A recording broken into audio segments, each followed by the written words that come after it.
vyetu kutoka Kamisheni ya Ardhi, na bila shaka huwa tunazungumzia mambo mbalimbali katika kupata taaluma kwa ujumla wake kuhusiana na sekta ya ardhi, na wahusika si wengine bali ni Kamisheni ya Ardhi. Na kama ilivyo ada na kawaida, kila Jumatatu tunapokuwa hewani huwa tunakuletea mada mbalimbali kwa ajili ya kupata mwangaza na matukio mbalimbali ambayo yanaendelea hususan katika sekta ya ardhi. Na leo tutazungumza kuhusu zoezi la uhakiki wa eka wilaya ya Magharibi A, na bila shaka hapa kuna shehia kadhaa ndizo ambazo uhakiki huu unaanza moja kwa moja. Lakini mgeni ambaye tuliye naye hapa studio ni Abdul Nasir Fadhili Mzee, mkuu wa divisheni ya eka 3 na ukaguzi kutoka Kamisheni ya Ardhi. Atatujuza mengi kuhusiana na dhana hii. Karibu sana.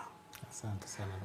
Si vibaya kwanza tukatazama hii dhana ya uhakiki na inatofautianaje na utambuzi, kwa sababu hivi karibuni pia mapema leo katika bajeti kule Waziri Rahma pia alijaribu kuweka sawa dhana hizi. Sawa, kwa kuanzia dhana nzima ya uhakiki ni naweza kusema ni kuangalia hali halisi iliyowepo kwa kuangalia matumizi yaliyowepo kama ilivyokuwa imekusudiwa au na matumizi mbadala ambayo yanatumika kwa sasa. Ndio. Tofauti na utambuzi. Kwa sababu uhakiki ni zoezi la kwenda kuangalia tu matumizi ili tuweze kuona kilichopo. Lakini utambuzi ili upate, unapofanya zoezi la utambuzi maana yake mwisho wa siku unatakiwa utoe hati miliki. Kwa tofauti wa utambuzi, mwisho wa siku unataka mwananchi yule mtambua umpatie hati miliki ya kuonesha kwa anamiliki kile ulichomtambua nacho. Lakini uhakiki, ile zoezi la uhakiki tunataka ni kwenda kutambua tu kuhakiki. Mwananchi fulani alipatiwa eka ndani ya sehemu fulani. Je, kwa sasa eka ile anaitumia kwa matumizi gani? Yale ya kilimo au tuna tofauti na alivyokusudia kupewa. Kwa maana tunaangalia kuhakikisha lile jambo ambalo pengine amekabidhiwa au majukumu ambayo amekabidhiwa yanaendana sambamba na yale au pengine kabadilisha. Hapo ndo tunahakikisha maana yake. Naam. Sasa tukija moja kwa moja tunasema ni zoezi la kuhakiki eka wilaya ya Magharibi A. Bila shaka wilaya hii ina shehia nyingi. Tumeangalia shehia zipi hasa au ni shehia zote zilizopo katika wilaya hiyo? Madhumuni ya zoezi hili sisi kama Kamisheni ya Ardhi chini ya Wizara ya Ardhi tumekusudia kuzihakiki eka zote ambazo zilitolewa na Mheshimiwa Karume kwa upande wa Unguja. Ndio. Lakini kwa kuanzia tunaanza na wilaya ya Magharibi A na shehia 2. Ambazo hizi tumekuwa kama ndo pilot wetu. Tutaanza nazo hizo kwa sababu mbalimbali hizo tupelekea tuanze na shehia 2 hizo. Shehia zenyewe ni shehia ya Kianga na shehia ya Chuini. Kwa nini sasa ni shehia hizo tu? Tumechagua shehia 2 hizi kwa sababu ukuaji wetu wa mji sasa hivi unakuwa. Na tukiangalia shehia ya Kianga inapokuwa kwenye masuala ya miji, imekuwa ongezeko kubwa sana la makazi yamekuwa yanafanyika na shehia ya Kianga. Yaani pia shehia ya Chuini kutokana na uwepo wa soko lile. Kwa hiyo impelekea wananchi wengi kuvutika na ile fursa uwepo wa soko pale, kutaka nao kuweka kuhitaji ardhi ndani ya shehia ya Chuini kwa sababu kwa karibu na lile soko, kwa sababu kuna fursa mbalimbali atakazozipata kutokana na uwepo wa soko ndani ya shehia ya Chuini. Kwa hivyo hizo ndio sababu kuu mbili ambazo tumezipelekea sisi tukahakiki ili baadaye tuone hali tutakayoipata na kuweza kushauri masuala mengine. Kwani tunachokwenda kuhakiki pale katika hizi heka ni swala la matumizi yale au baadhi ya taarifa tunazo kama kamisheni juu ya kubadilisha matumizi ya eka hizi? Labda nitoe historia fupi tu kwa upande wa kamisheni kama kitengo cha eka. Tuna kumbukumbu za idadi ya eka zote ambazo zilitolewa kwa kila shehia ambayo ilibahatika kupatiwa eka. Kwa mfano shehia ya Kianga tuna jumla ya kumbukumbu zetu zinatuambia ndani ya shehia ya Kianga ilitolewa vipande vya eka 3 visipopungua 423. Lakini ndani ya shehia ya Chuini nao kuna wananchi wasiopungua 276 walipatiwa hizi ardhi za eka 3. Ndio. Sasa je, tunachotaka tukihakiki sasa hivi ili serikali ijue inafanya nini kwenye vipande hivi vilivyotolewa vya eka 3. Je, kuna asilimia ngapi ambayo vimeshakamilika kutumika kwa ajili ya makazi kwa sasa? kuna asilimia ngapi bado zinatumika kwa kilimo, kuna asilimia ngapi zimetumika kwa matumizi mengine tofauti, ikiwemo masuala ya uwekezaji, kuna masuala ya michezo, kuna masuala ya huduma za kijamii ikiwemo skuli, vituo vya afya na kadhalika. Kwa hivyo lengo ni kuzihakiki hizi eka zote ambazo zilitolewa. Kwanza tumjue mmiliki yule aliyekuwa kakabidhiwa mpaka leo bado yuko hai na anaitumia. Kwa sababu unaamini kuwa kuna eka zilitolewa na Mheshimiwa Karume kwa wakati ule, lakini kwa sasa hivi kuna mtumizi mwingine tofauti na yule. Na pia zoezi hili litakuwa ni sababu nzuri ya kuweza kutatua migogoro ya ardhi ambayo ipo.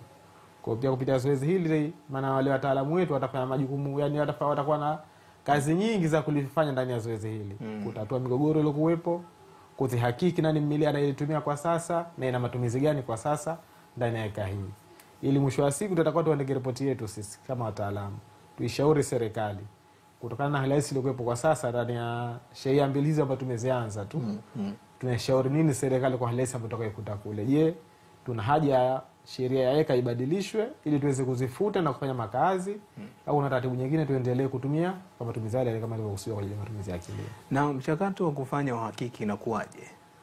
Mchakato wa kufanya uhakiki kwa zoezi lililokusudia kulifanya, sisi kama wataalamu wa idara ya kamisheni ya ardhi, yani hili zoezi litashirikisha idara zote tatu: idara ya upimaji, idara ya ardhi kama ndio yenye masuala ya masuala ya eka, lakini pia idara ya mipango miji. Mwisho wa siku sisi tutaandaa mpaka ramani zetu za masuala ya maeneo ya maeka yote. Mtu atakuwa akija tu anaambia hili limeangukia katika masuala ya ardhi ya eka 3. Lakini mwisho wa siku pia tutapata kujua kilichopo pale. Kwa hiyo tutapelekea kutoa feedback nzuri kwa matumizi yaliyokuwepo husika. Na itatuwezesha sisi kwa mujibu wa kumbukumbu zetu tulizonazo, je, tuendelee nayo vile vile au kuna haja nyingine yote ya kuweza kuifanya. Mwananchi yeye ananufaika vipi juu ya swala zima hili la uhakiki, lakini na serikali kwa upande wake inanufaikaje? Haya, mwananchi kwa upande wake atanufaika kwanza, kama itakuwa kuna mgogoro, itakuwa ni njia moja ya kuweza kusolve mgogoro wake. Lakini pia kutambuliwa kwake yeye, itakuwa sisi ni kwake mwananchi, kama ni mwananchi itakuwa pia ni faraja zaidi kwake kuona serikali imetoka imekuja katika eneo langu, imenihakiki na kunitambua kwa mimi ndo nailitumia hili eneo na kwa matumizi ambayo mimi natumia. Lakini pia tunaweza kusema kwa kwenye zoezi hili hatutarajii kumbughudhi mwananchi. Tunaamini kuwa tutaikuta hiyo hali kwa eka nyingi zishabadilisha kama matumizi, zipo katika hatua nyingine sasa hivi. Baada ya kilimo zipo kwenye makazi. Kwa hiyo kupitia zoezi hili tuwatoe hofu wananchi, sio kama kupitia zoezi hili kwa yale ambayo tutakuta tayari shabadilika kwa itakuja na mpango mwingine, hapana. Bado sisi tutaendelea kulihakiki vile vile. Kwa mfano eka yako bwana Alikinasa tutaka sisi lengo ni kuihakiki mipaka yote minne kama ambavyo ulikuwa umepewa. Je, tuione hali halisi ndani ya mipaka yako minne ile kwa sasa unatumia kwa matumizi gani? Kama yote imeshajaa nyumba, sisi tutaandika ripoti yetu tu kwenye recommendation yetu. Pale palipobaki tunashauri serikali ibadilishe matumizi na mwananchi yule atambulikana. Sasa hapo ndo tafuta ile nizo tofauti ya mwanzo baina uhakiki na utambuzi. Watu wa utambuzi sasa nao waje wawatambue wale wananchi wote ambao wapo pale, na mwisho wa siku serikali ikiruhusu waweze kuwapatia hati miliki za kuweza kumiliki ile maeneo. Sasa wakati mwingine unajua watu wanaposikia taarifa kama hizo taswira inakuja sasa kama hapa mambo yashabadilika, hapa tushaweka makazi, pengine eneo hili au eka hili ilikuwa ni kwa ajili ya shughuli za kilimo. Sitakuwa ni sababu pengine ya kupokonywa na vitu kama hivyo. Hatutarajii kutokea zoezi hilo la kumpokonya mwananchi, kwa sababu hata sheria zetu ziko wazi. Kwa eka ambayo inataka kubadilishwa matumizi, basi hatuwezi kupokonya sisi yote ile. Kuna utaratibu tu umepangwa na serikali. Hapo ni kuna sharing pale. 70% kwa 30%. Kwa hivyo hata kama tutakuta eka ambayo haijabadilishwa matumizi bado inaendelea kwa kilimo, lakini jirani zake wote wameshamzunguka na makazi, tutaishauri serikali kwa eka kama hii inabidi irelate ifanane na wale majirani zake. Kwa hivyo utaratibu wake hapa ni kuwa itakuja itafanywa vipimo, itapangwa ile mipango miji, baadaye tutagawana asilimia. Asilimia 30 tutachukua sisi kama serikali, lakini asilimia 70 zote atakabidhiwa mwenye mwananchi kwa ile heshima yake ya kuweza kuitunza ile eka kwa maisha yake yote mpaka kufika hatua ile. Kwa hivyo sio kama tutamnyang'anya. Inatoa mwanya zoezi kama hilo la uhakiki kwa mwananchi ambaye tayari anafahamu kwamba mimi ni sehemu ya eka hii. Lakini natamani tubadilishe labda matumizi ya eka ile, tuingie katika matumizi mengine. Kwa mfano kutoka kwenye kilimo, sawa, eneo hilo mpaka sasa lipo kwa ajili ya shughuli za kilimo, na uhakiki unakuja unatukuta tupo katika hatua hiyo hiyo, ardhi ile inaendelea kutumika kwa ajili ya shughuli za kilimo. Lakini natamani ardhi ile tuitumie kwa ajili ya makazi. Inatoa mwanya huo kwa mwananchi huyu labda kutoa maelezo yake kwa kamisheni na baadaye kuchakata swala hilo na kufanywa kazi. Mwanya huo upo, mwananchi yani fursa anayo, hata kama sio kupitia zoezi hili. Yeye mwenye mwananchi kama mwananchi anayo ruhusa hiyo, natakiwa tuandike barua kumuomba katibu mtendaji swala lake la, atamwambia naomba kubadilisha matumizi ya eka yangu, atatoa sababu zake pale. Kwa ishazungukwa na makazi kwa mfano, ishakuwa tena haiko, ishapoteza haiba, yani hawezi kuhimili kilimo kwa sasa. Kwa hivyo barua yake ile kishaeleza vile, wapo wataalamu wetu sisi watatoka ndio field wakakague sasa. Wataporidhika na hali halisi iliyokuwepo field, wataandika ripoti yao na kutoa ushauri wao. Kweli eka ile inafaa kubadilishwa au haifai. Kwa hivyo kupitia zoezi hili la uhakiki pia naye tutatoa sisi na yani ushauri wetu. Mwisho wa siku tutashauri kamisheni na serikali kwa ujumla. Kwa kupitia zoezi la uhakiki tumegundua kuna eka zaidi ya 30 ambazo kwa sasa zinatumika kwa kilimo, lakini zipo haja za kubadilishwa kutoka kilimo kwenda makazi. Kwa hivyo hiyo tutatoa sisi kama ushauri. Kwa hiyo itakuwa hapo tumemrahisishia mwananchi, badala yeye mwenyewe kuomba, itakuwa sisi kupitia zoezi hili ndio tumeweza kuliibua jambo hilo, ambapo tutashauri serikali, na tunaamini kwa serikali yetu ni sikivu, itatusikiliza sisi maoni yetu, kwa sababu sisi ndio wataalamu ambao tumefika katika ile zoezi. Naamini maoni yetu sisi yatazingatiwa na mwisho wa siku atafanikiwa na ombi lake hilo. Zoezi hili limeshaanza? Zoezi limeanza kwa hatua ya awali, ambapo siku ya tarehe 6 mwezi huu wa 5 tulianza kikao baina sisi kamisheni uongozi wa wilaya na masheha hizi mbili pamoja na wajumbe wao. Kikao hicho kilifanyika ofisini kwa mkuu wa wilaya pale. Tuliwaita masheha wote wa sheha hizi mbili ambazo tunataka tuanze na pamoja na wajumbe wao. Tukafahamisha dhana nzima ya zoezi letu tunataka kulifanya, nini sisi tunahitaji kutoka kwao na nini kwetu sisi wanachokihitaji. Tukawapa kazi ya kuweza kuanza kuwaelimisha wananchi wao kwa zoezi letu sisi linatarajia linakuja. Hii ni hatua ya awali tumefanya kwa kikao sisi, lakini target yetu au malengo yetu ni ndani ya mwezi huu wa 6. Mwanzo tu mwezi wa 6 tunaanza kuingia sisi field. Na tutakapokuja sisi huko field tutamhitaji mwananchi yeye mwenyewe physically sasa. Kwa mfano aliyepewa yeye mwenyewe kama bado yupo hai, tutataka tuambatane naye sasa, yeye atuongoze. Atatuambia mimi eka yangu ilipita humu, atatuonyesha kona zake zote, tutaizunguka eka ile na vipimo vyetu sisi na mashine zetu za kuweza kuichukua ile.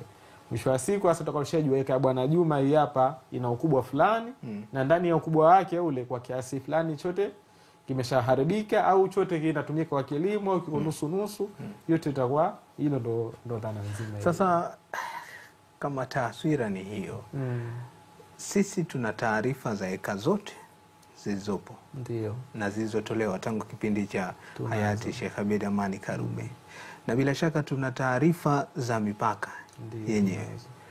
Kama tuna taarifa hizo, kwa nini tunawatumia pia hawa ambao sasa wanazitumia eka hizi? Lengo la kutumia nafasi hii kumtaka mwenyewe mwananchi awepo, kwa sababu tunaamini kuwa changamoto hazikosekani. Kuna changamoto ya unajua kawaida ya ardhi haitoshi. Hata tukupea ardhi ya Unguja nzima utasema kwa bado haijatosha. Kwa hiyo ukisha kuwepo wewe mwenyewe upo na jirani yako akiwepo, so kama pale kwamba na conflict pale au pana changamoto ya migogoro ya mipaka, itakuwa hii ni njia nzuri ya kuweza kusolve mgogoro ule.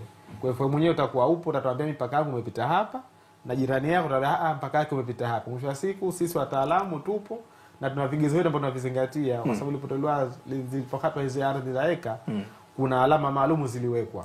Wakati ule ilikuwa hakuna mashine za upimaji, lakini wale wazee wetu waliofanya lizoezi walikuwa na utaalamu wao ambao wameutumia. Kwa sisi tukija tutakwambia kweli kwa mipaka ilivyo, huru kulikuwa na mbia mwenzio, mpaka yako halisi ni huu. Kwa hiyo ndio sababu ya kutaka mwenyewe mwananchi mwenyewe awepo, kwa sababu kama una changamoto hiyo itakuwa shambata fursa ya kuweza kulisolve hilo tatizo ambalo. Sawa. Tushirikishe kidogo baadhi ya matukio katika kusuluhisha migogoro hii, hasa yanayohusu maeneo ya eka, baina ya mwananchi na mwananchi, baina ya mwananchi na pengine mwekezaji, Huwa tunaiweka sawa vipi? Mwarobaini wake huwa tunauleta vipi? Na katika zoezi la uhakiki, iwapo itajitokeza migogoro ya aina hiyo, katika usuluhishaji wake kutotofautiana na usuluhishaji wa kawaida ambao pengine katika ule utaratibu wa kupokea malalamiko kutoka kwa wananchi husika. Haya, utaratibu wake utakuwa ni ule ule wa kawaida, ambapo tutawatumia kwanza wao wenyewe watuoneshe wanavyofahamu wao. Hilo ni hatua ya mwanzo. Kabla sisi kuonesha utaalamu wetu, tutatumia kwanza wao wenyewe. Atasema mimi, kwa mfano mimi nilikuwa ni mtoto tu, ilikuwa ni ya mzee wangu, lakini toka mzee wangu hajafariki alinionyesha kwa mpaka wetu sisi ni huu, lakini jirani yangu anasema kwa mpaka huu siwe wake ni huu. Sasa hii tutapa fursa kwanza wao wenyewe watueleze. Ndio. Hiyo ndio njia ya kwanza tutakaweza kuitumia. Wakili baadaye sisi tutaambia kweli mpaka ni huu ndo halisi. Kwa hiyo hapo tutabidi tutumie ubinadamu. Unajua masuala ya kusuluhisha yanahitaji sana ni hekima. Kwa sababu kila mmoja lazima turidhiane. Lazima mmoja akubali kupungua, mmoja akubali kuongezeka. Hiyo ndo solution yake elimu. Kwa hivyo aridhiane, tutawaambia kikawaida sisi kwa utaalamu wetu na kwa tulichokiona hapa mpaka ni huu. Kwa hivyo pale tutatumia sisi hekima tu kuwaomba kibinadamu waridhiane, lakini wakishindwa pale tutaambia basi ikiwa sisi tumeshindwa kulisolve hili, tutawashauri wende ngazi zinazofuata ikiwemo mahakama na masuala mengine. Lakini hata mahakama nao pia hatuweza kusolve huyu bila kutuita sisi. Kwa sababu sisi ndio wataalamu wa lile jambo. Yeye mahakama yeye zake ni sheria tu. Lakini kwenye masuala ya field lazima tutahitaji tena sisi tuje tumsaidie kazi yake ile. Kwa hivyo hii njia ya kuweza kusolve kupitia hii ya mwanzo ndio njia nzuri zaidi kwa upande wetu sisi na mwananchi kwa mwananchi. Imeshawahi kutokea labda watu hawana maelewano juu ya swala hili la mipaka, hususan maeneo ya eka, na baadaye sisi kama kamisheni, sisi kama divisheni ya eka 3 tukashindwa kuweka sawa, pengine kutafuta mwarobaini au kutafuta suluhu? Kuna baadhi tunakutana nazo changamoto kama hizo. Unajua nafsi ni mpaka kuiridhisha. Tunapofika sio tutatumia hekima zetu zote, tutaanza kutenda kwenye dini, tutashauriana kwa masuala ya dini.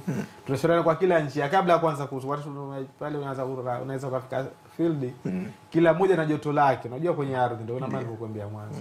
Kwa hivyo huyo joto lake sisi tutatumia hekima zetu kwanza. Tunajua kwenye kitengo chetu kuna watu wazima ambao tunatumia kama ndo wasuluhishi.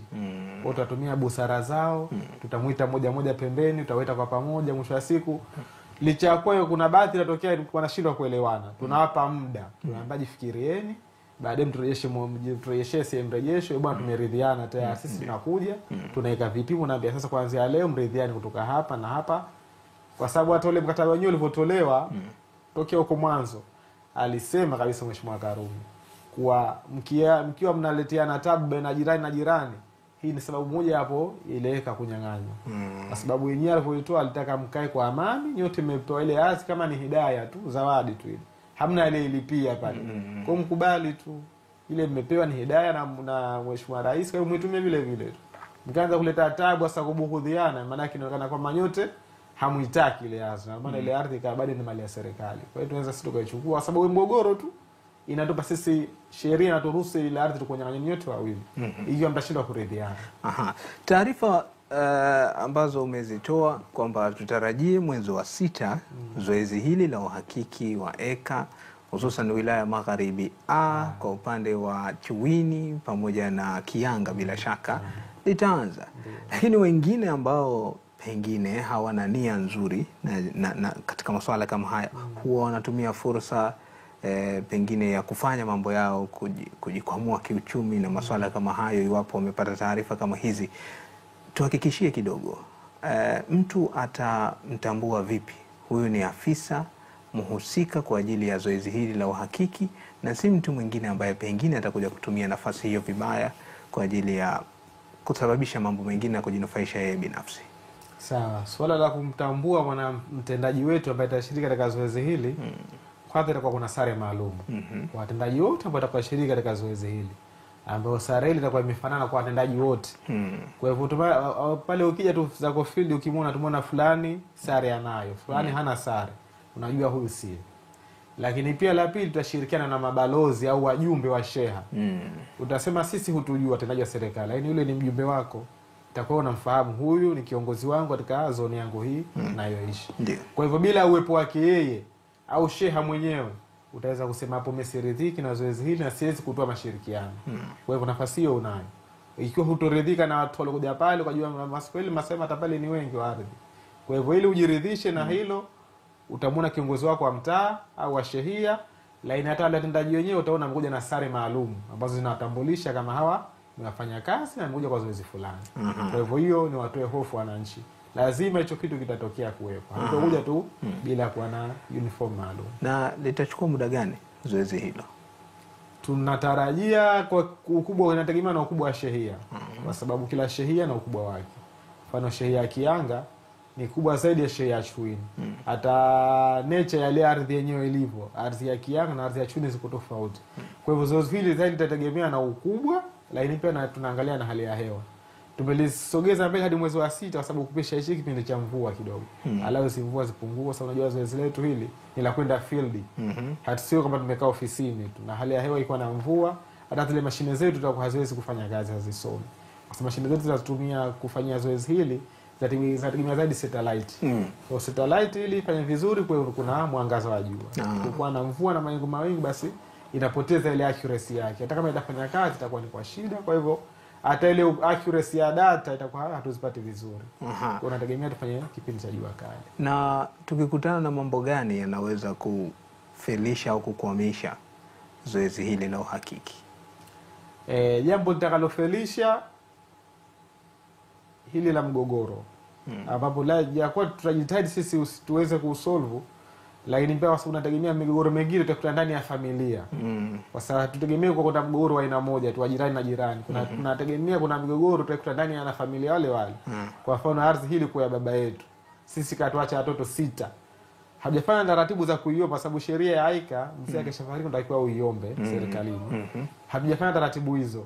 Tumetumia sisi pale tumeshaanza kukata viwanja na kuiuza. Utakuja kuta taarifa pale ndani ya familia yetu watu 6, watu 3 ndio wanafanya zoezi hili la kukata na kuuza. Si watatu hawajaridhia hilo. Kwa hivyo hapo tutakutana na changamoto ya kifamilia. Kwa sisi zoezi kama hilo tutakuta familia kama ina changamoto hii itabidi kwanza tusite pale. Tuweze kulisolve kwanza pembeni, baadaye tukisharidhiana kwa pamoja ndipo tutaendelea na zoezi letu hili. Hilo inaweza kuchukua muda. Na hilo inaweza kuchukua muda, ndio maana hatuna muda maalum. Hatuna muda maalum, lakini tunakusudia ndani ya mwezi mmoja kwa SHA tushazikamilisha ili tuweze kutoa ripoti yetu ya kuweza kutushauri kueleza serikali itubariki zaidi kuendelea zoezi hili kwa Unguja nzima. Kwa sababu hizo tumesema kama ni sheria mbili za kuanzia ili ripoti itakapopeleka serikalini kupitia wizara yetu ya ardhi itakapopa mwongozo sasa kutupatia kibali cha kuweza kuendelea kwa Unguja nzima. Tukimaliza hapo tutakwenda na Pemba ili mradi ile zoezi mwisho wa siku tuikamilishe ripoti ambayo imeshiba kwa zoezi la eka limefanywa uhakiki na serikali imeshauriwa na mwisho wa siku natoa tamko lake kwa eneo kuhusiana masuala ya eka. Tuzungumze kidogo kuhusu hali ya wananchi kuwa na muamko wa kuomba au kutuma maombi kuhusiana na labda eka ambayo pengine aliyekuwa anaimiliki, aliyekuwa anaitumia labda mmiliki halali kwa wakati ule amefariki. Sasa sisi ambao tumekuja tumeirithi, lakini wengine inaonekana kama vile hawachukui hatua ya kuomba, na pengine labda ukiwauliza utakwambia labda utaratibu hatufahamu. Hebu tueleze kidogo katika nadharia hiyo. Asante ndugu mtangazaji. Nategemea swala hili nilipo kweli. Jamii yetu iliyo wengi, wananchi walio wengi muamko wa kutumia nafasi hii ya kuiomba eka ile hawana. Wengi wanachukulia tu ardhi hili kwa ya baba. Baba amefariki, tumekuta mkataba ambao wao wanaita ni hati. Sisi wetu tunaita ni mkataba tu. Sababu ile hakupewa hata alikuwa mkataba. Anategemea mtoto kwa huu ni mkataba wa ardhi ni ya baba yetu. Kwa sisi vidamu baba yetu amefariki, kama tuvorisi nyumba yetu na hii tumesharisi tayari. Jambo ambalo hilo sio sahihi. Ardhi ya eka 3 na utaratibu wake. Kwa sababu hata ukienda kwa masuala ya mirathi, ukienda mambo msingi ule wa kamisheni ya wakfu, ukisema tu ardhi hii ni eka 3 wanakuambia hilo sio la kwetu. Rudi kamisheni ya ardhi, wana taratibu zao za kuweza kukurisisheni hii ardhi ya eka 3. Kwa hivyo maombi ya wananchi ni machache ambayo tunapokea kusema kweli. Na tunapofanya zoezi hili tutazikuta eka nyingi ambazo wazee wameshafariki lakini watoto wanazitumia bila kufuata taratibu zozote, ambapo ile akitokea mjanja ambaye anajua hizo taratibu anaweza akakukiukeni nyinyi kama watoto, akatengeneza mazingira akaja akajimilikisha yeye. Na sisi kwa pene tunategemea sana taarifa kutoka kwa sheha. Sheha akimthibitisha yule kwa anamtambua kwa ile mtumiaji wa hieka, na changamoto zimeweza kukumbana nazo. Mwisho leo hii kuna wananchi walitokea. Wamekuja na changamoto kama hiyo, ile eneo lipo Kitope huko. Eka ilikuwa mzee wao, miaka mingi kafariki, zaidi ya miaka 30. Wao kuna mwananchi sasa ambaye alikuwa anaitumia ameleta maombi yeye. Sisi hatujui. Sheha ametuthibitishia kwa hundo anaitumia. Kumbe kuna watoto waliwaacha marehemu. Lakini kwa sababu taratibu hakuzifuata wala hakuwa akitumia ile eka, kwa sasa sisi tunayo nafasi ya kuweza kumpatia yeye huyo, kwa sababu bado kwa ni mali ya serikali na yule alifuata taratibu za kuiomba.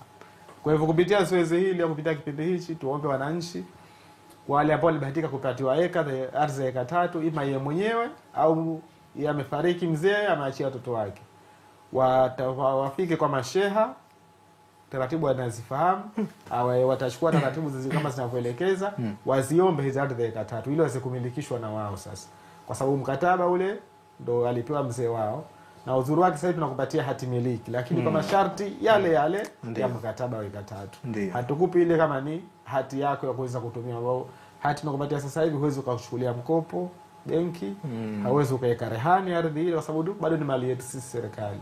Licha ya kuwa nakupa hati miliki, lakini kwa masharti yale yale ya mkataba wa ardhi ya eka 3. Muhimu tutambue tu na iwepo katika hizi taarifa zetu mpya ambazo tunazihifadhi katika kamisheni ya ardhi. Taarifa tunazo, na hata ina utofauti hati hii, hati ya eka 3 na hati ya kawaida, kwa ardhi ya shamba la kawaida au hati ya nyumba. Ukiangalia sura yake inafanana, lakini kuna features kama 3 ambazo zinatofautisha. Ukiangalia kwa sisi watano tukiiona tu bila hata kuifungua ndani, tunakwambia hii ni hati ya ardhi ya eka 3, hii ni hati ya kilimo ya shamba la binafsi. Sasa tumalizie, tuambie kwa hawa wananchi ambao sasa wamepata taarifa hii na wanajifahamu kwamba sisi ni wahusika katika zoezi hili, wajiandae na nini ili zoezi hili kuwa jepesi zaidi na lisichukue muda mrefu sana? Tunaomba wananchi wote ambao wanahusika na zoezi hili, la mwanzo waweke taarifa zao sahihi, ambazo waweke taarifa zao sawa, yani ziwe karibu. Ikiwemo ile mikataba ambayo walipatiwa, ima yeye mwenyewe au kama mzee ameshafariki watoto wake. Naamini kupitia ule mkataba ambao alipatiwa awe nao karibu. Sisi kama ofisi tuko nayo na tutakuja nayo mpaka huko tutapokuja field. Zile rekodi zote ambazo tuko nazo tutaja tuzihakiki kuanzia rekodi za ofisi na za field. Lakini yeye kama mwananchi akiwa nao pale atatusaidia zaidi katika zoezi letu hili. Lakini pia tumwe mashirikiano yao wananchi. Zoezi letu sisi tutakapokuja na yani bila uwepo wao, zoezi sisi hatuwezi tukafanikiwa. Kwa sababu sisi tutatoka ofisini tunawafuata wao. Kwa hivyo ushiriki wao, uwepo wao katika zoezi hili ni muhimu sana sana sana, ili tuweze kufikia malengo ya zoezi letu hili. Kwa bahati huyo ambaye hatakuwepo sasa, pengine yupo nje ya eneo hilo au yupo nje ya nchi, na ni ngumu sana kupatikana yeye, atatoa ushirikiano vipi ili kuhakikisha zoezi hilo linafanyika? Popote alipo, taarifa zetu naamini atazipata. Tutamuomba japo mwakilishi wake atupatie, ambaye anafahamu kwa mwakilishi wangu huyu ndio muweka nidhamu na analifahamu uzuri shamba langu la eka, mipaka yake, na lele pia likishindikana hilo itabidi tutumie nafasi yetu sisi. Ndio maana tukataka wajumbe na masheha wawepo, kwa sababu watatuongoza kuweka hili kwa bwana fulani, lakini kwa sasa hayupo na hapana mwakilishi wake, hatuna taarifa naye. Yaani mdamu tumefika field na tumeiona, tutachukua vipimo, baadaye sisi tutaweka ripoti zetu sawa, na yeye mwenyewe maanisha ataporudi tutamhitaji ofisini ili tuweze kuweka sawa taarifa zetu sisi na zake yeye. Nikushukuru sana. Nashukuru sana ndugu mtangazaji. Asante sana. Ni Abdul Nasir Fadhili Mzee, ni mkuu wa divisheni ya eka kutoka kamisheni ya ardhi, na ametujuza mengi kuhusiana na swala hili la eka 3, na bila shaka kutakuwa kuna zoezi hilo la uhakiki. Ni muhimu sana kuyachukua yale ambayo yamezungumzwa ndani ya kipindi hiki kutoka kamisheni ya ardhi. Kwa niaba ya wote tunakushukuru sana. Tumeongozwa na Mwana Khamisos na mimi ni Ali Kinasa. Hatuna la ziada, nikutakie uangalizi mwema wa vipindi vinavyoendelea kutoka shirika la utangazaji Zanzibar, hususan kipindi hiki cha kamisheni ya ardhi, na asante.